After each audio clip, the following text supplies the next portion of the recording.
समय पार्वती, सखिया, जया, विजया सब मिलकर के विचार करने लगी। सब मिलकर के विचार करने लगी कि शिव जी की आज्ञा में रहने वाले, शिव जी की आज्ञा में रहने वाले सारे उनके गण, नंदी उनकी आज्ञा के अलावा इधर उधर हिलता नहीं है, भृंगी हिलता नहीं है, चाहे सिर वाले हो चाहे बिना सिर वाले हो, भगवान के चेले सब पक्के। सब सखियों ने कहा, सब आज्ञा में रहने वाले। जब सखियों ने पार्वती से कहा कि हमारा भी तो कोई एक आदमी ऐसा होना चाहिए जो एकदम हमारा अपना खास आदमी हो। जब सखियों ने ये वचन पार्वती से कहा तो उन्होंने अपना हित मान लिया और प्रयत्न किया। पार्वती मैया एक बार स्नान कर रही थी, उसी समय द्वार पर बैठे नंदी को डांटकर नंदी को कहा पार्वती मैया ने कि ओ नंदी, मैं अंदर स्नान कर रही हूं, अंदर कोई नहीं आने पावे। भगवान शिव इतने में आ गए। नंदी ने कहा प्रभु रुक जाइए। बोला तुम कौन होते रोकने वाले, हम हमारे घर में जा रहे हैं। नंदी बाबा हाथ जोड़ करके खड़े हो गए। बोले ठीक है प्रभु आप जाओ, आपका घर है, हम कौन रोकने वाले। शिव जी को आता हुआ देख करके पार्वती लज्जा के मारे खड़ी हो गई। उस समय अत्यंत कौतुक पार्वती को सखियों के द्वारा कहा गया कि अब बताओ, हमने ठीक बात तो कही थी तुमको, जो भी हो एक आदमी तो अपना खुद का होना चाहिए। मदीया सेवकः कश्चित् भवेच्छुभतर कृति मदाज्ञया परम नान्यद्रेखा मात्रम चलेह। अरे कोई एक सेवक तो अपना भी ऐसा होना चाहिए जिसमें हमने लाइन खींच दी, उससे 1 इंच भी इधर उधर नहीं होगा। एक आदमी तो अपना भी होना चाहिए। विचार करके देवी ने, पार्वती देवी ने अपने शरीर के मैल से, अपने शरीर के मैल से सर्व लक्षण संपन्न, शरीर के सभी अवयव सर्वथा निर्दोष, समस्त सुंदर अंगों वाले विशाल सर्व शोभा संपन्न एक महाबली परम पराक्रमी पुरुष का निर्माण किया है पार्वती मैया ने। पार्वती ने नाना प्रकार के वस्त्र, अनेक प्रकार के वस्त्र उसको प्रदान किए और कहा मत्पुत्रस्त्वं मदीयोऽसि नान्यः कश्चिदिहास्ति मे एवमुक्तः सपुरुषो नमस्कृत्य शिवां जगौ। मैया पार्वती बोली, हो बालक तुम मेरे बेटे हो, तुम मेरे बेटे हो और मेरा इस दुनिया में कोई नहीं है तुम्हारे अलावा। उस पुरुष ने, गणेश जी ने प्रणाम करके कहा, बोले देवी आज्ञा करो, क्या आदेश है दास के लिए। हमको प्रकट तो आपने कर दिया, हमारे लिए क्या आज्ञा है। मैया बोली कि ओ गणेश तुम मेरे द्वारपाल बन जाओ, तुम मेरे द्वारपाल बन जाओ और केवल तुम ही मेरे द्वारपाल हो, तुम्हारे अतिरिक्त या मेरा कोई द्वारपाल नहीं है। इस बात को तुम पूर्ण रूप से ध्यान में रखना। भगवान शिव की मंगलमयी लीला रचने की बात आई उनके मन में। परम कौतुकी है शिव जी तो। एक समय गणेश जी को नियुक्त करके पार्वती जी अपनी सखियों के साथ स्नान कर रही थी। गणेश जी को कहा भैया द्वार पे रहना, अंदर कोई नहीं आने पावे। परम कौतुकी लीला कौतुकी भगवान शिव द्वार पर आ पहुंचे। उवाच च शिवेशं तम विज्ञाय गणाधिपा मातुराज्ञा विना देव गम्यताम न प्रलाधुना। गणेश जी ने शिव जी को बिना पहचाने का, वो देवता रुक जाओ, रुक जाओ, माता जी की आज्ञा के बिना आप अंदर नहीं जा सकते। माता जी स्नान कर रही है। अरे बोले कौन आया तू? अरे बोले मैं द्वारपाल हूं। अरे बोले मैं शिव हूं, पार्वती का पति। अरे बोले मुझे वो कुछ पता नहीं, आप अंदर नहीं जा सकते। बढ़िया 7 गांठ वाली लट्ठी बंधी हुई थी। गणेश जी ने लट्ठी उठाई, बोले जाते हो तो लट्ठी का प्रहार करो। शिव जी बड़े नाराज हो गए। बालक बड़ा मूर्ख है तू बड़ा मूर्ख है, तू मेरे को जानता नहीं, मेरे घर में जाने से मुझे रोकता है। इतना कहते ही क्रोध से भगवान शिव के ऊपर गणेश जी ने डंडा का प्रहार किया। भगवान शिव अत्यंत कुपित होकर के वहां से चले गए और अपने गणों से कहा, ये कौन है, ये बालक कहां से आ गया, ये क्या कर रहा है, ये आया कहां से। सारे शिवगण पहुंच गए। कोशित्वम कुत आयातः, ओ भैया एक बात तो बताओ, तुम हो कौन, आए कहां से हो और क्या करना चाहते हो। यदि तुम यहां जिंदा रहना चाहते हो यहां से दूर चले जाओ। गणेश जी ने जवाब दिया, यूयम के कुत आयाता,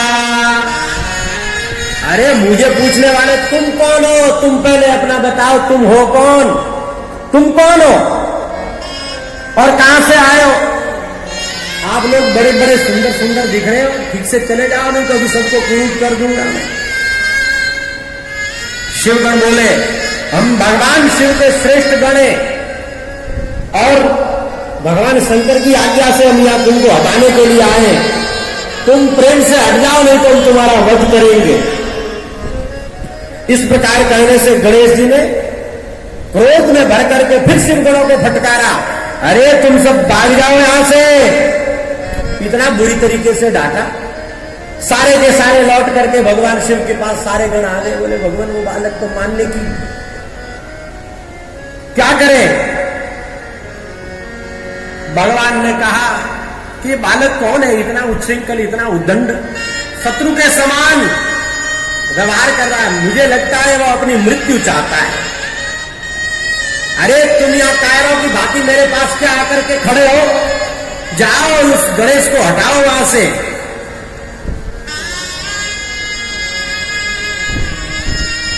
रे रे द्वारपः कस्त्वं, रे रे द्वारपः कस्त्वं हि स्थितश्च स्थापितः कुतः नैवास्मान् गणयस्येव कथम जीवितुमिच्छतु। शिवगण बोले, अरे ओ द्वारपाल तुम कौन हो, किसके तो तुम्हारी यह ड्यूटी किसने लगाई है, तुम जिंदा रहना चाहते हो या नहीं चाहते हो ये बताओ। तुम यहां जिंदा रहना चाहते हो कि नहीं चाहते हो। हे मूर्ख, तुम तभी तक गर्जना कर रहे हो जब तक तुम शिवगणों के पराक्रम का अनुभव नहीं कर लेते। अब इतना गणों ने कहा और गणेश जी तो लट्ठी लेके पड़े पीछे सबके, सब गणों को पीटने लगे जोर जोर से। पार्वती पुत्र बोले, यहां से भाग जाओ नहीं तो तुम लोगों को मैं यहां मारूंगा।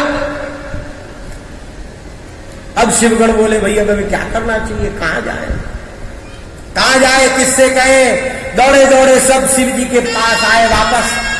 शिव जी नाराज हो गए। अरे बोले, तुम सब कायर हो, मुझे तो लगता था वीर हो, मेरे सामने तुम लोग ऐसी बातें कर रहे हो। तुम लोग जाओ और उसको वहां से हटाओ नहीं तो फिर मैं आऊंगा। भगवान ने फिर तीसरी बार भेजे सबको हटाने के लिए।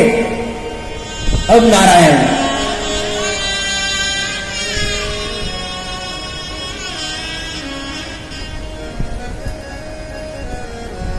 फिर आए। बोले तुमको, अरे बोले तुम कौन हो, बोले शिव के गण हैं। तो बोले अब तीसरी बार आए तो मैं भी अपना परिचय दे देता हूं, मैं पार्वती का गण हूं। बोले मैं पार्वती का गण हूं, तुम लोग शिव के गण हो, दोनों ही अपन बराबर हैं, कोई ऊंचा नीचा नहीं है भाई। तुम तुम्हारे कर्तव्य का पालन करो, हम हमारे कर्तव्य का पालन करते। आप लोग द्वारपाल हो, मैं द्वारपाल नहीं रह सकता क्या। यदि आप लोग शिव के द्वारपाल है तो मैं पार्वती का द्वारपाल हूं। इस प्रकार से कह करके जब वो माने नहीं, भगवान शंकर के पास पुनः आए। भगवान शिव ने कहा ये बालक पार्वती का गण है, हे गणों इससे नम्रता पूर्वक पेश आना चाहिए। परंतु यदि नम्रता पूर्वक पेश आ गए, विनयः क्रियते चेद्वै वश्यः शंभो स्त्रिया सदा इति ख्यातिर्भवे लोके गर्हिता में गणातुम।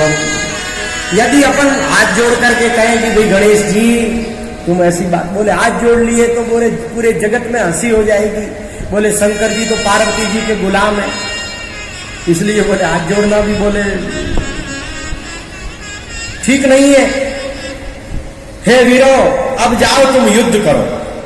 भगवान ने आज्ञा दे दी है युद्ध करने की, और सारे देवता पहुंच गए, सब युद्ध कर रहे हैं। सब देवता और सारे गण सबको गणेश जी ने एक लट्ठी के द्वारा का मार मार के खदेड़ डाला सबको। अब भगवान विष्णु वहां पहुंच पड़े, बोले आप भी रुक जाओ, आज हम हमारी मां की आज्ञा कर रहे हैं, आज्ञा का पालन कर रहे हैं।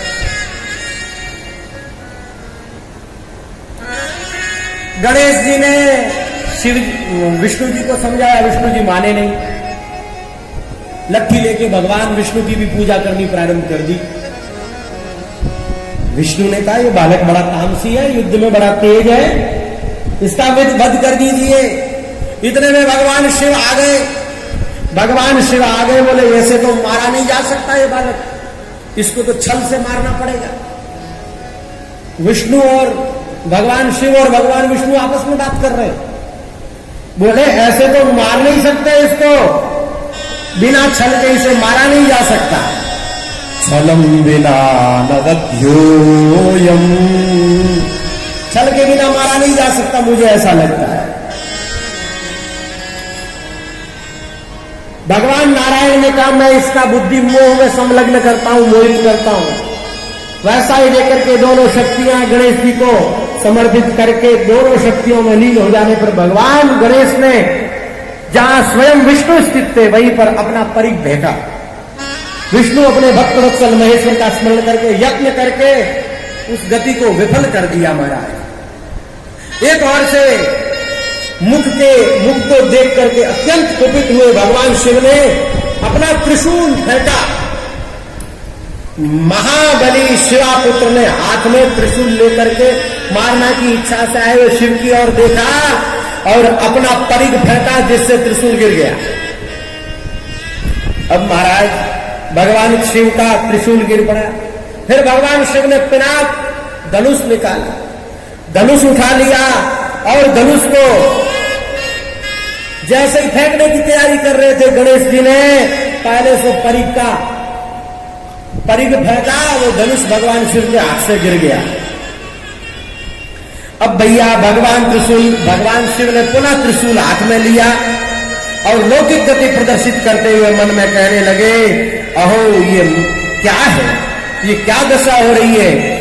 भगवान विष्णु इस प्रकार कह ही रहे थे, शिवापुत्र गणेश अपना परिघ फेंका भगवान विष्णु के ऊपर। फिर भगवान विष्णु ने चक्र लेकर के शिव जी के चरण कमल का ध्यान करके उस परिघ के टुकड़े टुकड़े कर दिए। गणेश्वर उस परिघ के टुकड़े को लेकर विष्णु के ऊपर फिर फेंका, प्रहार किया। तब गरुड़ पक्षी ने उसे पकड़कर विफल कर दिया। इस प्रकार बहुत समय तक युद्ध चलता रहा। लाठी लेकर के भगवान विष्णु के ऊपर प्रहार किया है। भगवान उस प्रहार को सहन करने में असमर्थ होकर के पृथ्वी के ऊपर गिर पड़े। पुनः शीघ्रता से खड़े होकर के संग्राम करने लगे हैं। तदंतरमासाद्य शूलपाणस्तथोत्तरे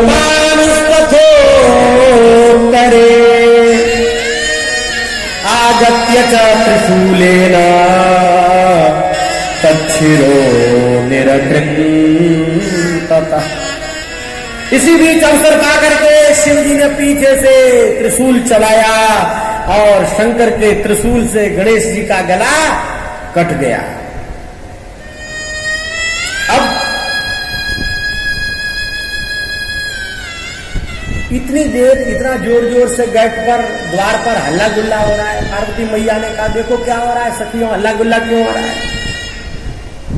अरे बोले मैया वहां तो भयंकर झगड़ा हुआ है, आपके पुत्र ने सबको छठी का दूध याद दिला दिया, पर अंत में भगवान शिव ने पीछे से उसके ऊपर त्रिशूल का प्रहार करके गला काट दिया।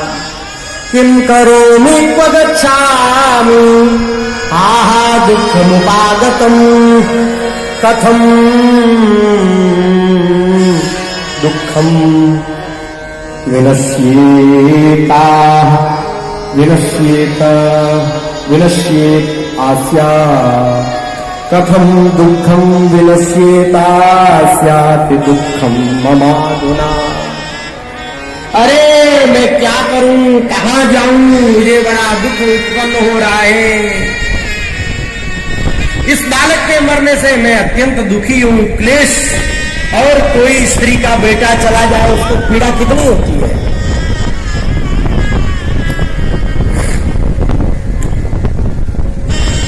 पार्वती मैया अत्यंत दुखी हो गई है।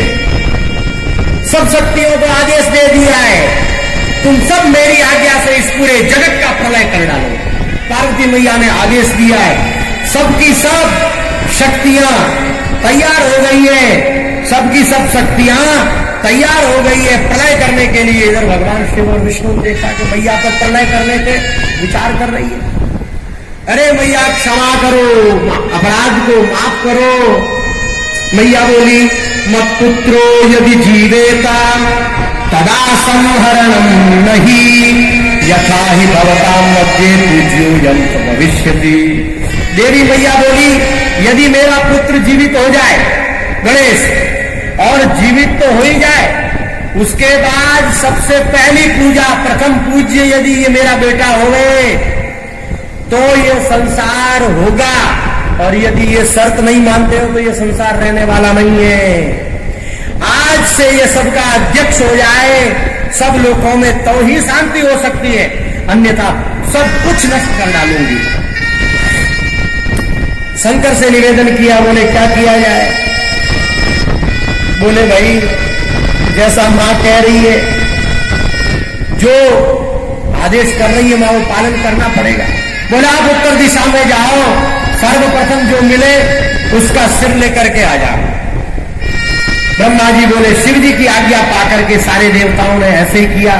गणेश जी के देह का विधिपूर्वक प्रक्षालन किया है, और उत्तर दिशा में सर्वप्रथम एक दांत वाला हाथी मिला, एक दांत वाला।